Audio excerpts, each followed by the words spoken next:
하나님 말씀은 빌립보서 2장 25절에서 30절입니다. 신약 320페이지 2장 25절부터 한 절씩 교도하도록 하겠습니다. 그러나 애법으로 디도를 너희에게 보내는 것이 필요한 줄로 생각하노니 그는 나의 형제요 함께 수고하고 함께 군사된 자요 너희 사자로 내가 쓸 것을 돕는 자라. 그가 너희 무리를 간절히 사모하고 자기가 병든 것을 너희가 들은 줄을 알고 심히 근심한지라. 그가 병들어 죽게 되었으나 하나님이 그를 긍휼히 여기셨고 그뿐 아니라 또 나를 긍휼히 여기사 내 근심 위에 근심을 면하게 하셨느니라. 그러므로 내가 더욱 급히 그를 보낸 것은 너희로 그를 다시 보고 기뻐하게 하며 내 근심도 덜려 함이니라. 이러므로 너희가 주 안에서 모든 기쁨으로 그를 영접하고 또 이와 같은 자들을 존귀히 여기라.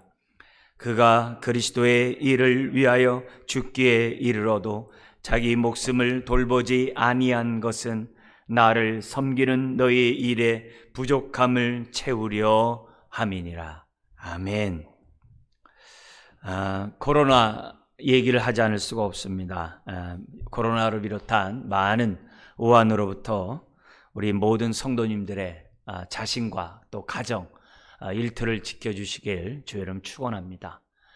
우울과 또 분노가 또 일어날 수밖에 없는 환경이지만 하나님의 평강이 여러분의 마음을 지배하시기를 다시 한번 주의 이름 축원합니다. 다음 주까지 비대면 예배가 이제 진행된다고 합니다만 여러분도 느끼다시피 이런 예배는 계속 진행될 것 같습니다. 그래도 과거에는 성도 한 명도 오지 말라고 공문 오더니 또 그래도 300명, 300석 이하의 교회는 20명 미만까지 또 이렇게 용납하고 또 교육관하고 연결되면 계속 그 인원이 또 이렇게 플러스가 되는 이제 그런 까지 이제 허용을 한다고 합니다. 그러나 또 우리 서로 얼굴을 보지 않고 화면을 들이봐야 또 교육관에서 예배 드리는 것은 또 그만큼 또 어떻게 보면은 또 분위기가 그런 것 같아요. 그래서 영상으로 예배 드리는 그런 거나 별 차이가 없는 것 같은데 어쨌든 우리가 지금 평일날 예배는 이렇게 드릴 수 있지만 이 주일날 예배는 여러 가지 좀 지혜를 구해서 또 주중에 상황을 봐서 여러분들에게 다시 연락하도록 하겠습니다. 오늘도 흔들린 이 세상 속에 우리는 어떻게 하면 기쁨의 삶을 살아갈 수 있을까? 다섯 번째로 지난주처럼 섬김의 삶으로 기쁨을 누리자라는 주제로 계속 말씀을 나누기를 원합니다. 섬김에는 기쁨이 있습니다. 왜냐하면 섬김은 다른 사람을 위하여 스스로 종됨의 삶을 사는 것이기 때문입니다. 비록 섬김이 나를 저 복종시켜야만 하는 참으로 힘든 것이 섬김이지만 섬김에는 기쁨이 있습니다. 예수님 자신이 섬김이 무엇인지를 보여주셨습니다. 마가복음 10장 45절에 인자가 온 것은 섬김을 받으려 함이 아니라 도리어 섬기려 하고 자기 목숨을 많은 사람의 대속물로 주려 함이라.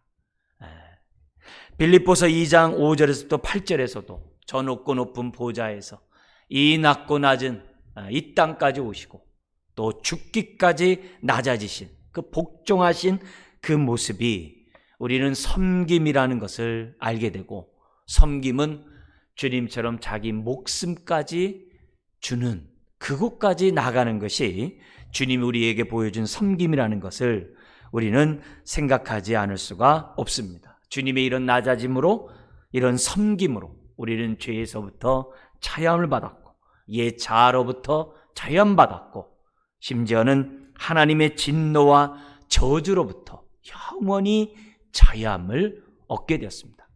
항상 섬김에는 자유함이 따릅니다. 자유함이 따릅니다. 바울도 주님의 이런 모습을 본받아서 섬겼습니다. 그래서 오늘 이 앞에 봤던 2장 17절에서 나를 전제로 드릴지라도 정말 복음을 위하여 나의 삶을 드리는 그런 섬김의 삶을 살았던 것을 보게 됩니다. 바울은 이 섬김이 얼마나 중요한지, 나는 예수 그리스도의 주되심만 전하는 것이 아니라 나의 종됨 또한 전한다. 그러면서 뭐라 그러냐면은 갈라디아 교인들에게 이렇게 권면합니다. 5장 13절 14절에 형제들아 너희가 자유를 위해 부르심을 입었으나 그러나 그 자유로 자기 육체의 기회를 삼지 말고 오직 사랑으로 서로 종노릇하라. 온 율법은 내 이웃 사랑하기를 내 자신 같이 하라 하신 한 말씀에서 이루어졌나니.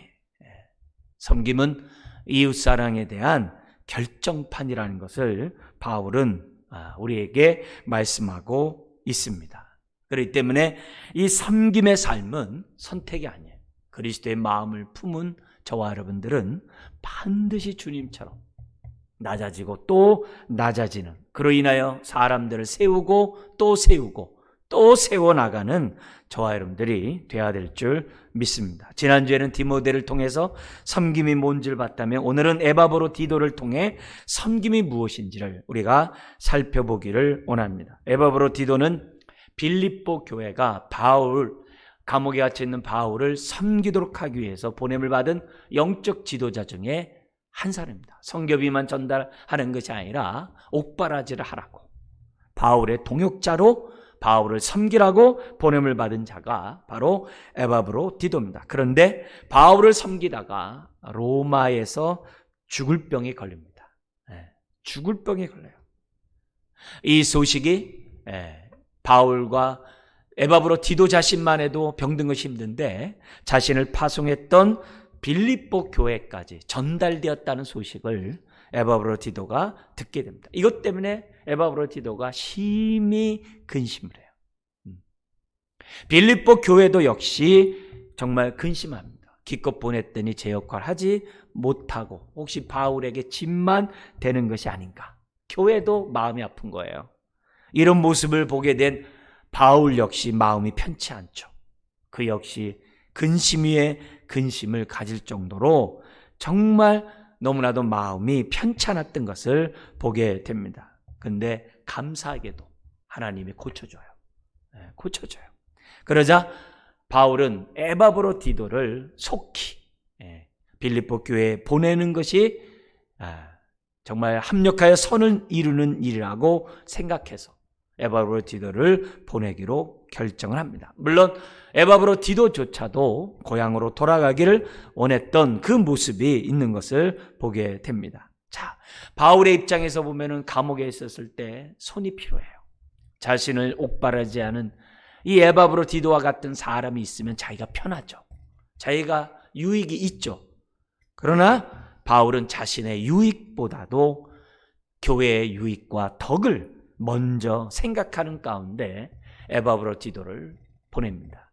우리는 바울의 삶의 모든 삶을 보면 섬김이 뭔지를 우리는 정말 그의 일거수일투족을 통해서 우리는 볼 수가 있죠. 여기서도 바울의 이런 섬김, 자신의 유익보다 정말 지체 유익과 덕을 세운 로마서 15장 1, 2절에 정말 삶의 예배의 꽃 중에 꽃인 그 말씀을 성취하며 살고 있는 사람이 바로 바울이었던 것을 보게 됩니다.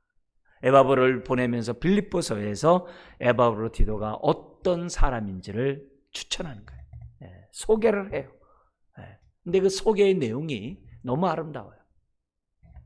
정말 에바브로디도는 섬김의 삶을 살았던 사람이라는 것을 우리로 하여금 엿보게 하는 그런 내용이 있습니다. 그래서 에바브로디도의 이런 섬김의 모습을 보면서 저나 여러분 다시 한번 정말 이런 섬김을 내가 그리스도를 본받는 자로서 이렇게 살고 있는가 한번 우리가 살펴보면서 우리가 다시 한번 마음을 다짐하는 이 시간이 되었으면 좋겠습니다. 먼저 첫 번째로 에바브를 통해서 우리가 배워야 되는 섬김이 뭐냐? 섬김은 상대방의 쓸 것을 돕는 것이라는 겁니다. 에바브로디도가 그런 자였어요. 25절 같이 한번 읽겠습니다.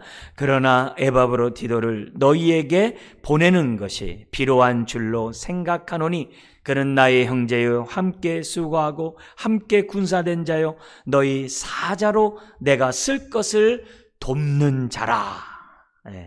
내가 쓸 것을 돕는 자라고 기록되어 있습니다. 에바브로에 대해서 5가지로 설명을 해요.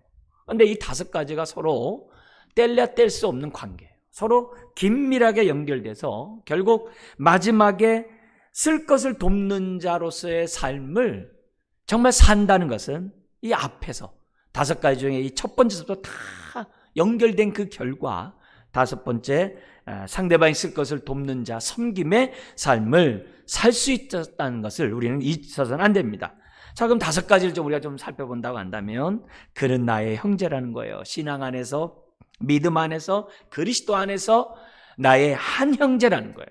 예수 그리스도를 믿는 사람은 다 하나님을 아버지라 부르짖기 때문에 다 한 권속이죠. 한 가정이죠. 그래서 이 나의 형제라는 그 말 속에서는 나와 한 가족이 된 사랑하는 자라는 것이 이 말 속에 포함되어 있는 얘기예요. 여러분, 상대방이 나에게 자매요. 당신 나의 자매요. 나의 형제요. 그 속에 사랑이 있죠. 단순한 사랑이 아니죠. 한 가족으로서의 그 사랑이 이 명칭 안에 있는 거죠. 뿐만이 아니라 함께 수고한 자라고 기록되어 있어요. 형제를 넘어서 함께 수고를 했어요. 뭘 위해? 복음을 위하여. 동역자라 이 말이에요. 바울 주변에는 수없이 많은 동역자들 있죠. 디모데도 있고 디도도 있고 정말 두기고도 있고 심지어는 브리스길라와 아굴라와 같이 로마에서 지금 교회를 세우는 동역자들도 있고 많이 있는데 그와 같은 자라에게 로마 감옥에서도 다른 동역자처럼 복음을 위하여 함께 수고하는 자라는 거죠. 아마 추측할 수 있는 것은 바울이 빌립보 교회를 개척했을 때 그때 구원받은 성도가 아닌가. 그래서 함께 빌립보 교회를 세웠던 성도 중에 한 사람 아닌가 추측도 할 수 있는 그런 내용입니다. 그러니까 대표로 보냄을 받았겠죠. 심지어는 3번째, 함께 군사된 자라고. 심지어 자기와 함께 영적 싸움을 하는 전사라는 거예요. 복음이 있는 곳에는 영적 전쟁이 있죠. 빌립보뿐만 아니라 로마에서도 영적 전쟁이 있죠. 여전히 복음을 거절한 유대주의자들, 로마의 우상 숭배자들, 심지어 쾌락주의자들, 많은 정말 불신자들, 심지어는 예수를 믿는다고 하면서 1장에 보면은 바울을 괴롭게 하기 위해서 전도를 열심히 하는 그런 그룹들도 있거든요. 여러 가지 복음에 대해서 정말 함께 싸우지 않으면 안 되는 그런 상황에서 바울의 전우가 누구였냐면 에바브로 디도라는 거예요. 이걸 보면 그는 바울로부터 사랑을 받은 자요, 함께 신실한 동역자요, 함께 영적 전쟁을 하는 전사, 충성스러운 헌신자라는 것을 지금 소개하고 있어요. 여러분, 이거 소개를 하면서 바울이 얼마나 믿음직스럽고 사랑스럽고 기뻤겠습니까? 이 말 왜 하는 거예요? 에바브로디도 나에게 꼭 필요한 자라는 거예요. 내가 여러분들에게 돌려보내는데 이 에바브로디도가 나에게 불필요해서, 나에게 소용이 없어, 나에게 도움이 안 돼서 보내는 게 아니라는 거예요. 나한테 꼭 필요한 자지만 나보다도 빌립보 교회를 위해서 지금 에바브로디도를 보내고 있다는 거예요. 내가 더 붙잡고 싶고 내 곁에 두고 싶고 함께 복음을 위해 살고 싶지만 나보다도 지금 빌립보 교회가 많은 안팎으로 어려움을 겪고 있잖아요. 그 어려운 문제 속에서 교회를 든든히 세워져 갈 수 있는 하나님의 정말 일꾼으로서 필요하기 때문에 내가 디모데와 함께 에바브로디도를 보내겠다 이 말이에요. 심지어는 에바브로디도를 뭐라고 합니까? 4번째로 너의 사자래요. 이 사자라는 이 단어가 사도라는 단어를 썼어요. 사도 바울에게 쓰는, 이런 베드로에게 쓰는 이 사도라는 단어를 지금 뭐냐면 여기 이 단어를 썼어요. 그 성경을 우리는 사자로 번역을 했습니다. 사도는 뭐냐면 보냄을 받은 자로서 권위가 있는 거죠. 자신을 보내는 자를 위하여 정말 온전히 그 뜻을 전하는 것이 사도예요. 가감하면 안 돼요. 12사도들은 주님으로부터 받은 그 복음을 가감하지 않고 있는 그대로 전달해야 될 사명이 있는 게 12사도였죠. 바울 같은 사도죠. 근데 이 사람 또한 뭐 어떻게 돼요? 빌립보 교회의 권위 속에 위임을 받아서 빌립보 교회가 요구하는 그것을 있는 그대로 그 책임을 완수하는 그 사람이 바로 여기 사자라는 거예요. 그러니까 너희 사자라는 얘기는, 이 말은 당신네들이 원하는 그 뜻을 이 사람은 온전히 수행한 그런 사람이라는 거예요. 얼마나 큰 칭찬인지 몰라요. 교회를 대표해서 여러분이 원하는 대로 이 사람은 나를 섬겼다, 내가 만족한다. 빌립보 교회의 그 사랑과 나에 대한 관심, 나 충분히 느꼈다라는 그 말 속에 말이 이 사자라는 말에 다 들어간 얘기예요. 심지어는 내가 쓸 것을 돕는 자라. 옥바라지를 잘했다 이게. 지금 이곳에서 정말 이 사명, 자기가 맡은 일을 잘했다. 자, 근데 바울이 사용한 이 돕는 자라는 단어가 우리가 흔히 얘기하는 헬퍼, 그 사람 나를 도운 자다, 그런 단어가 아니에요. 그런 단어가 있음에도 불구하고 바울은 그 단어를 쓸 줄 알아요. 어떤 단어를 쓰냐면은 제사장같이 백성을 대신해서 제사를 드리는 자, 그 단어를 여기에 쓰고 있다는 거예요. 그러면 그 말은 무슨 말이에요? 이 에바브로디도는 지금 옥바라지라는 나를 돕고 있지만 하나님께 예배하듯 나를 섬겼다, 이 말이에요. 빌립보서 1장 5절 7절에 빌립보 교회를 칭찬하면서 무슨 칭찬했냐면 너희들이 나와 함께 복음을 전하는데 참여했다고 했어요. 함께 동참했다고 했어요. 빌립보 교회가 선교비를 보내주고 빌립보 교회가 기도해주고 에바브로디도를 보내주고 그 모든 게 뭐예요? 자기와 바울 자신의 복음 사역에 동참했다라고 얘기를 했어요. 지금 같은 의미예요.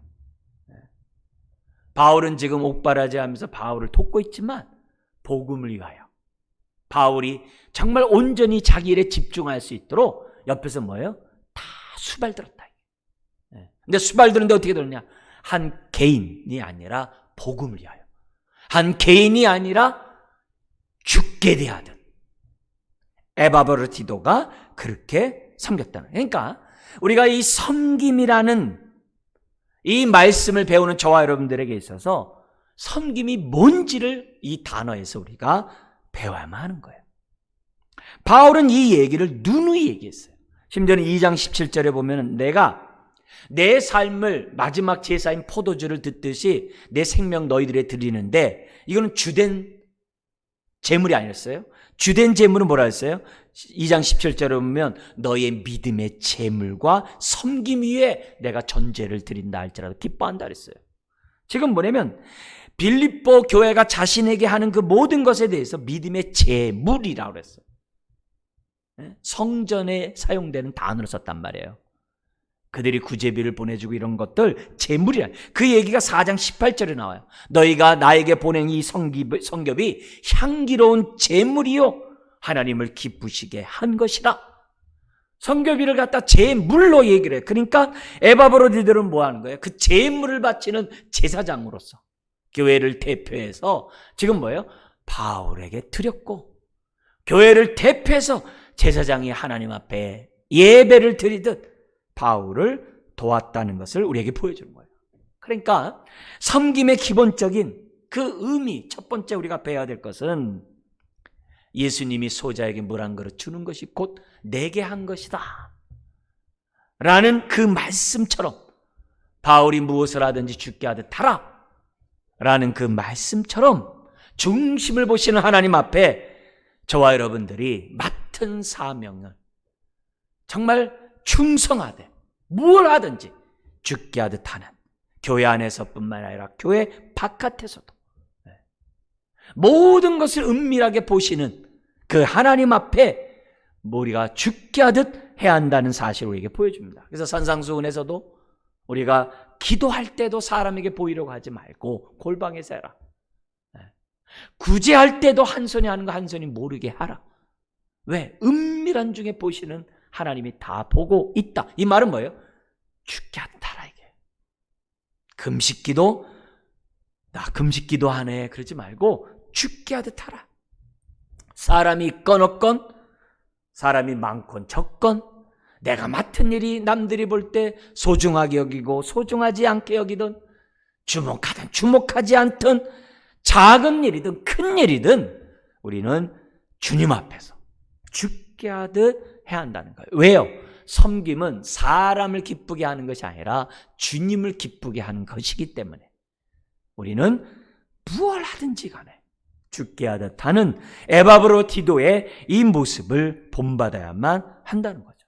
코로나19로 인해서 교회에 오기가 참 이렇게 모여서 하기 어려워요. 그러나 성도님들 보면 다 자기 맡은 일들을 그냥 묵묵히 하는 이런 분들이 다 이렇게 계시는 것으로 인해서 감사해요. 왜요? 주님이 함께하고 있다는 증거기 때문에 그렇죠. 그런데 이런 마음을 내가 갖는 것이 뭐예요? 그게 은혜예요. 그게 주님이 우리에게 주신 그리스도의 마음이에요. 그래서 나 같은 사람이 이런 마음을 갖는다는 자체에 대해서 감사하지 않을 수 없죠. 왜 은혜죠? 이기적이고 정력적이고 자기 일에 빠른 내가 섬기다니. 네. 두 번째, 우리가 이 섬김은 뭐냐? 26절에서 29절까지 우리가 나오는 그 말씀에서 볼 수 있는데요. 섬김은 상대방의 입장에서 생각하고 배려하는 것이 섬김이라는 거예요. 에바브로디도가 그렇게 살았어요. 26절에서 29절에 보면은 에바브로디도만이 아니라 바울도 나오고 빌립보 교회가 나옵니다. 네. 아까도 말씀드렸듯이 에바브로디도가 병에 걸리자 모두가 다 근심하게 됩니다. 에바브로디도는 에바브로디도대로, 빌립보 교회는 빌립보 교회대로, 바울은 바울대로 정말 근심에 쌓이게 됩니다. 정말 하나님의 긍휼함을 입어 병에서 낫기 전까지 얼마나 기도했겠습니까? 얼마나 기도했겠어요? 아니 다른 데서는 바울은 죽은 유두교도 살렸는데, 다른 병든 자들 갖다가 그렇게 많이 고쳤는데 어떻게 자기의 동역자이고 사랑하는 이 에바브로디도는 못 고치냐 이게. 에바브로디도만 못 고쳤어요? 디모데도 못 고쳤잖아요. 그러니까 디모데 전서를 쓰면서 위장병과 자주 나는 병을 위하여 포도주를 좀 쓰라고 그랬잖아요. 뭐예요?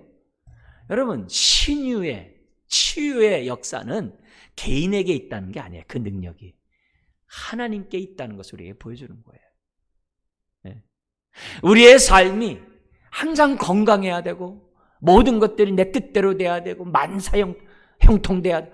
그래야 주의, 그게 아니라는 거예요. 우리는 병에 걸릴 수도 있고 근심에 쌓일 수도 있고. 네. 우리 지난주 디모데를 보낸 이유가 뭐예요? 내가 빌립보 소식을 듣고 나 안심하고 싶다는 거예요. 바울도 병 앞에서는 근심해요. 바울도 빌립보 교회의 어지러운 소식에서는요 정말 염려가 커요. 네. 빌립보 사랑하는 그 자가 여전히 병들었음에도 불구하고 자기가 어떻게 할 수가 없어요. 그렇다 바울이 기도 안 했겠어요? 얼마나 기도했겠어요.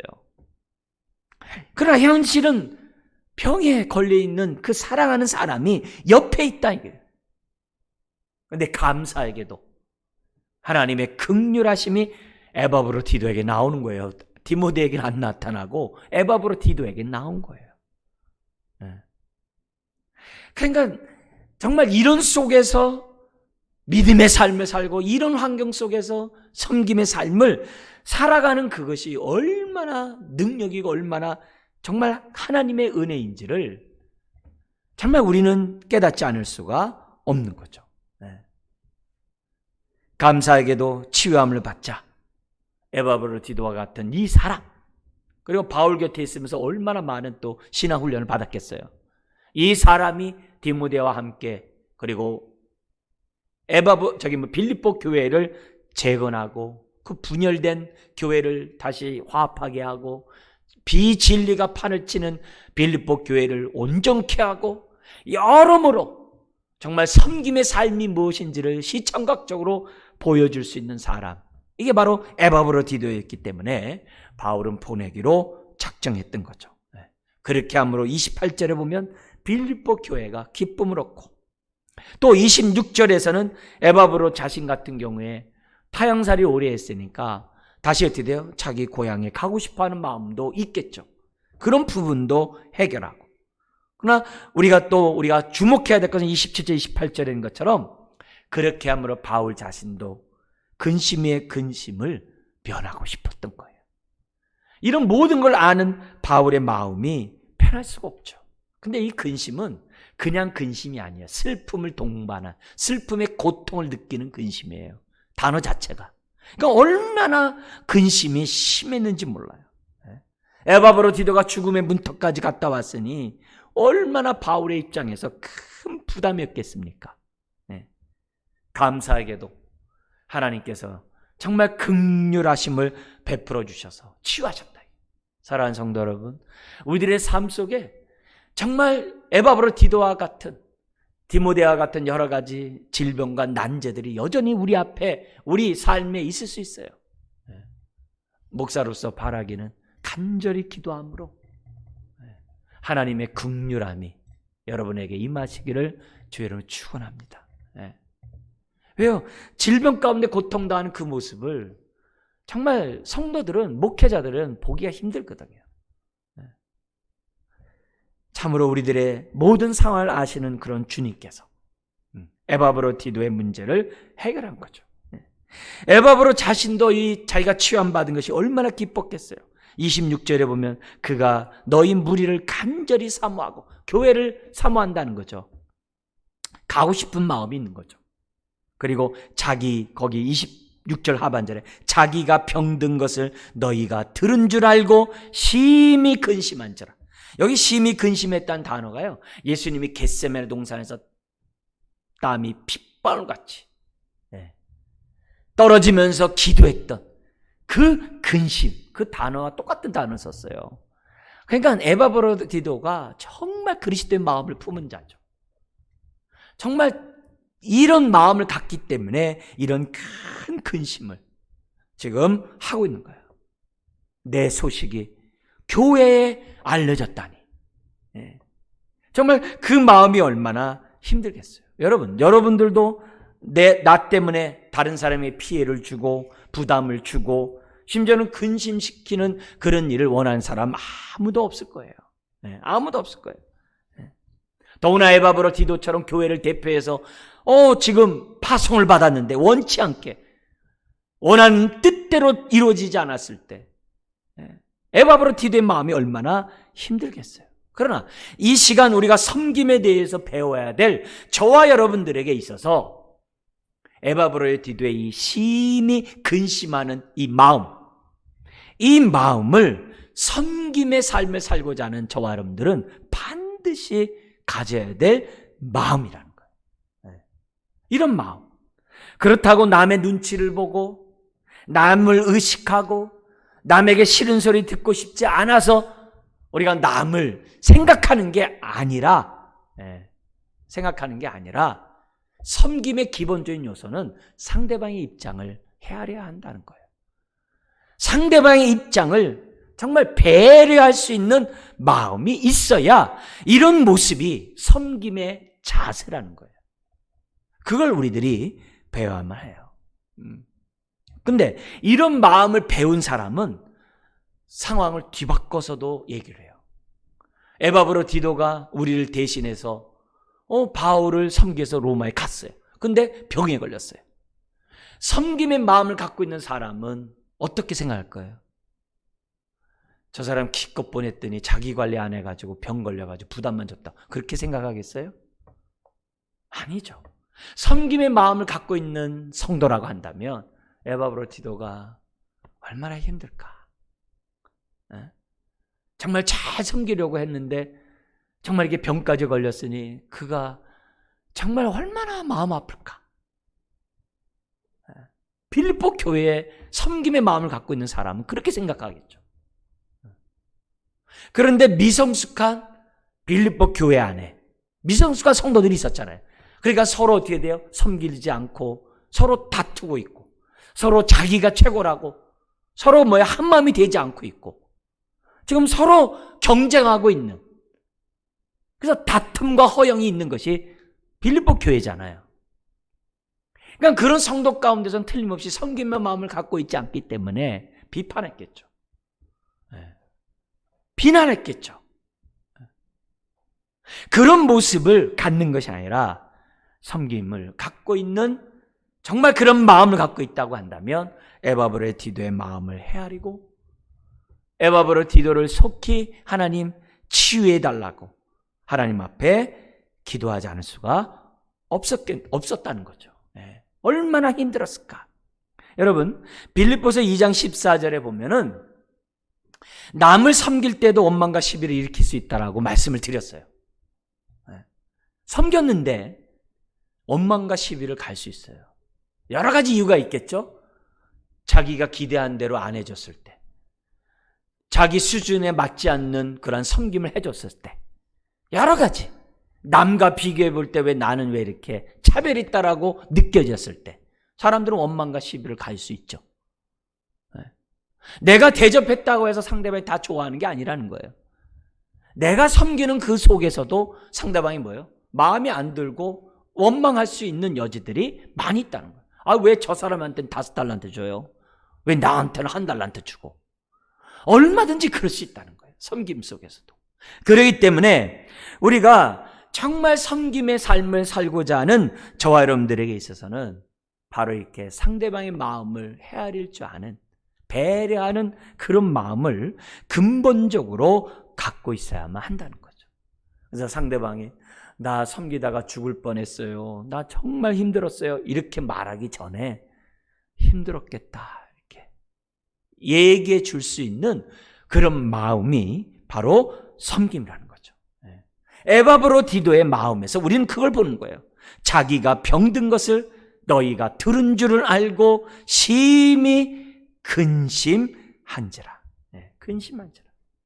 자, 그러면 바울이 바울의 이런 마음을 왜 표현하는 거예요? 다른 게 아니죠. 다른 게 아니죠. 이런 자들을 29절, 그 이유가 나오고 있습니다.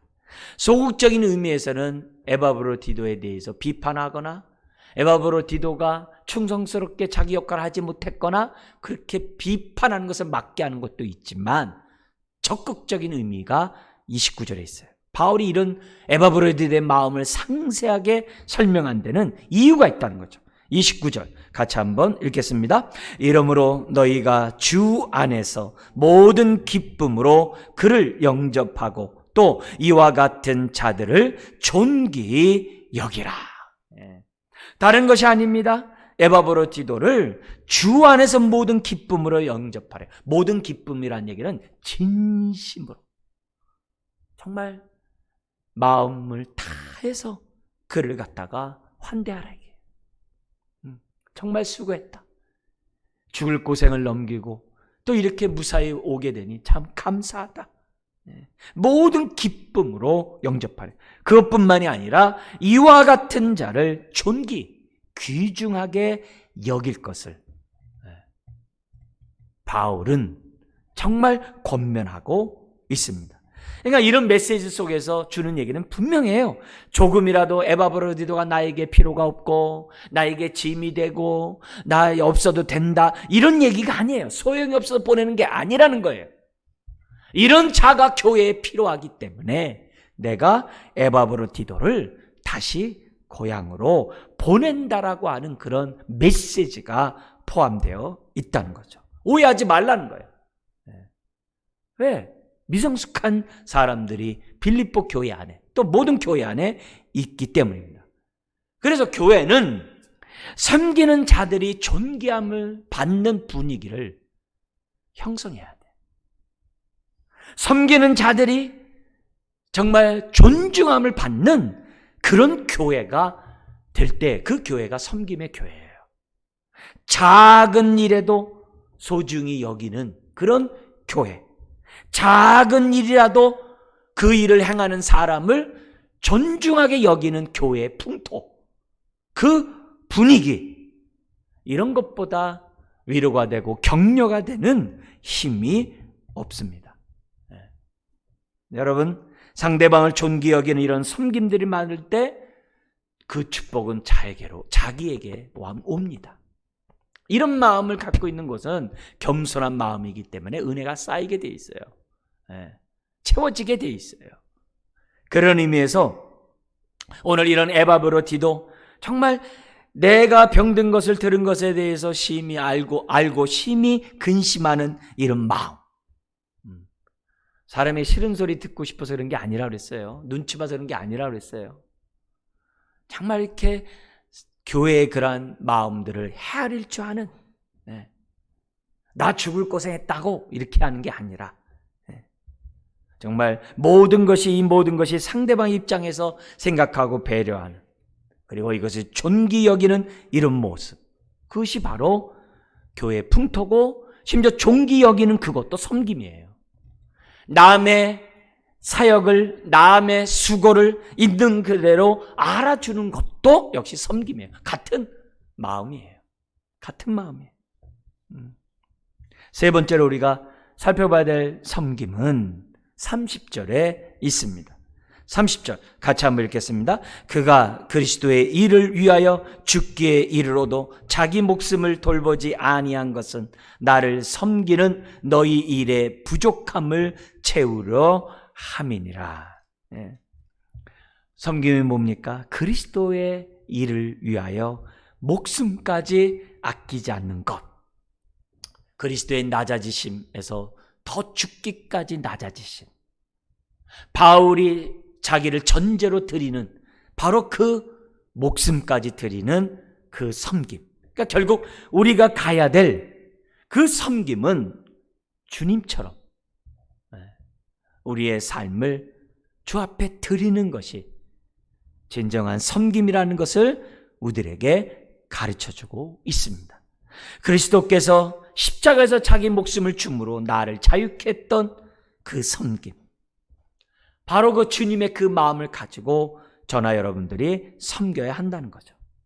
여러분, 바울이 지금 에바브로디도를 그리스도를 위하여 죽게 이르러도 자기 목숨 돌보지 않았다는 이것보다 더 큰 칭찬이 어디 있어요? 자기와 같이 전제의 삶을 드리는 그런 자가 바로 에바브로디도다. 이것보다, 이 사람은 나처럼 그리스도를 따랐다, 이것보다 큰 격려가 어디 있겠습니까? 그러나 저나 여러분들은 이런 모습을 배워야 돼요. 이런 섬김이 있을 때 사람이 세워져요. 교회가 세워져요. 사람들이 자유함을 받게 돼요. 자유함을 받으면 받을수록 내가 기쁨이 충만한 그런 사람이 될 수 있어요. 자, 그런데 이 그리스도의 일을 위하여 죽게 이르러도 자기 모습 돌보지 않았다고 했는데, 그리스도의 일이 뭐냐 이게? 물론 25절에 나와 있는 나의 형제와 함께 수고하고 함께 군사된 자요 라는 그 말 속에 그리스도의 일이라는 말이 포함되어 있겠죠. 그런데 에바브로디도에 있어서의 그리스도의 일이 뭐냐 이게? 아까도 말씀드렸듯이 그는 바울의 부족함을 채우기 위하여 보냄을 받은 사자였어요. 빌립보 교회로부터 보냄을 받은 사람이었어요. 뭘요? 교회가 바울을 섬기는 일에 부족함을 채우는 것. 그래서 30절에 그렇게 되어 있는 거죠.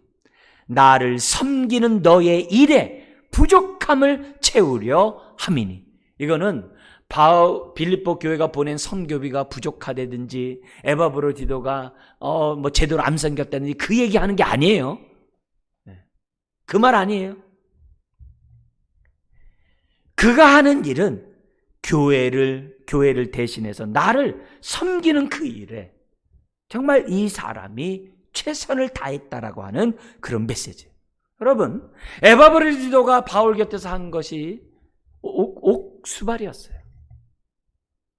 옥수발이었어요. 우리가 다른 일이 아니에요. 수발드는 그것이었어요. 바울이 복음 전파하는데 집중할 수 있도록 곁에서 도와주는 그 일을 했어요. 근데 그 일이 그리스도의 일인 거예요. 전쟁을 할 때 제일 앞에 나와서 싸우는 군인도 있지만 뒤에서 병참을 책임져주는 군인도 있어요. 앞에서만 있는 것이 아니라 최전선이 아니라 후방에서도 있는 사람도 같이 싸우는 사람이에요. 그런 의미에서 다 뭐예요? 그리스도의 일이에요. 모든 것이 그리스도의 일인 거예요. 에바브로디도가 정말 죽게 하듯 바울을 섬길 수 있었던 것은 뭐냐면 이 일 또한, 자신의 일 또한 그리스도의 일이라는 사실을 알았기 때문인 거죠. 복음의 가치를 누구보다도 알았기 때문에 그는 어떻게 돼요? 이 일을 맡은 일에 자기 삶을 드리는 것을 기꺼이 했다는 거예요. 네. 여러분, 섬김을 갖는 사람들의 특징은 항상 먼저 그의 나라와 그 일을 구해요. 네. 항상 그리스도의 일이 성취되도록, 그리스도의 일이 이루어지도록 자기 삶을 드리기를 먼저 하세요. 그 일을 기꺼이 해요. 내 삶을 위해서 그렇게 하는 거예요. 그 모습이 바로 에바브로디도의 모습이라는 겁니다. 네. 여러분, 오늘 우리가 교회를 이렇게 섬깁니다만 각자의 다 직분이 있잖아요. 역할이 다 있잖아요. 그거 하나하나가 다 주를 섬기는 일이고 그리스도의 일이라는 것이죠. 그리스도의 일이라는 거예요. 그래서 우리는 합력해서 정말 모일 때마다 그리스도의 몸을 세워서 하나님께 영광을 돌리고 흩어질 때마다 그리스도의 사랑을 가지고 우리가 복음을 전하는 거죠. 모든 게 다 그리스도의 일이에요. 복음을 위하여, 그리스도의 일을 위하여 목숨을 던진 사람이 바로 에바브로디도예요. 세상 사람들 눈에 보면 에바브로디도가 옷바라지 한 걸 보고 그리스도의 일 그러면 에게 그렇겠죠. 그게 무슨 그리스도의 일이야. 바울과 같이 사역을 해야 그리스도의 일이지. 이렇게 얘기하는지 몰라요. 그러나 평가 기준은 사람이 아니라 하나님인 줄 믿습니다. 하나님이 하세요. 하나님이 소자에게 물 한 걸 준 것이 곧 나에게 한 것이다. 하나님의 평가 기준이 우리의 평가 기준이 되어야만 한다는 거죠. 그 당시 복음을 위해 삶을 드렸던 많은 사람들이 있죠. 바울 곁에뿐만 아니라 초대교회가 그랬어요. 근데 초대교회만이 아니라 250년경이 지난 북아프리카에 이 뭐냐면 키프리안이라는 하나님의 감독이 있었어요. 이 감독이라는 사람의 그 기록이 지금 문서로 발견돼 가지고 이렇게 이어져 오고 있는데 그 단체는, 그 교회는 어떤 일들을 했냐면은 그 당시에 전염병이 나돌았을 때, 지금같이 코로나19처럼 그 전염병이 로마 전역에 이렇게 막 창궐했을 때 사람들이 시체를 만지기를 두려워했다는 거예요. 근데 이 키프리안을 비롯한 이 감독을 비롯한 성도들이 믿는 사람이든 믿지 않는 사람이건 그 시신을 장사를 치러줬다는 거예요. 이게 얼마나 정말 그 당시 사람들의 충격적인 일이에요. 그러니까 어떻게 돼요? 사람들이 그리스도의 사랑을 받아들이고 믿음을 받아들이는 일이 되는 거죠. 자, 그런데 우리가 좀 주목해야 될 이 단어가 여기 30절에 자기 목숨을 돌보지 아니한 것은 나를 섬기는 너의 일에 할 때 이 섬긴이라는 이 단어 또한 아까 봤던 25절에 돕는다는 단어와 같은 단어예요. 같은 단어가 돕는다, 여기는 섬긴다 이렇게 했어요. 그러니까 에바브로디도는 시족일간 제사장으로서 죽게 하듯 자기의 모든 것을 섬겼다는 그 내용이 25절에 30절이나 그냥 써요. 근데 자기 목숨을 돌보지 아니한 이라는 이 단어 자체가 우리 성경 쭉 풀어가지고 돌보지 아니하다 이렇게 쭉 얘기하지만은 이 단어 자체가 그 당시에는 딱 고유 명사로 사용되는 단어였대요. 그래가지고 원래 이 단어가 전염병에 걸린 사람들을 간호하기 위해 생명을 던진 사람들의 집단을 돌보지 아니한 자들이라는 그 단어로 표현을 했답니다. 이 단어가 그냥 굉장히 오랫동안 사용됐던 그런 단어예요. 근데 이 단어를 지금 누구에게 쓰는 거예요? 에바브로디도에게 사용하고 있다는 거죠. 오늘날도 코로나19에 감염된 사람을 위해서 정말 자기의 생명을 던지면서 수고하는 의료인들이 많잖아요. 그런 사람을 부르는, 집단적으로 부르는 사람이 돌보지 아니하는 그런 단체라는 거예요. 그 단어가 있는 거예요. 그러니까 오늘 우리들이 신앙생활하면서 정말 자기 생명을 돌보지 않고 남을 갖다 이렇게 섬길 수 있는 그런 마음은 다른 것이 아니에요. 그리스도의 일의 가치를 알고 그리스도의 일을 성취하는 일이라면, 우리를 통하여 그리스도의 몸이 세워지고 그리스도의 몸이 전파될 수만 있다면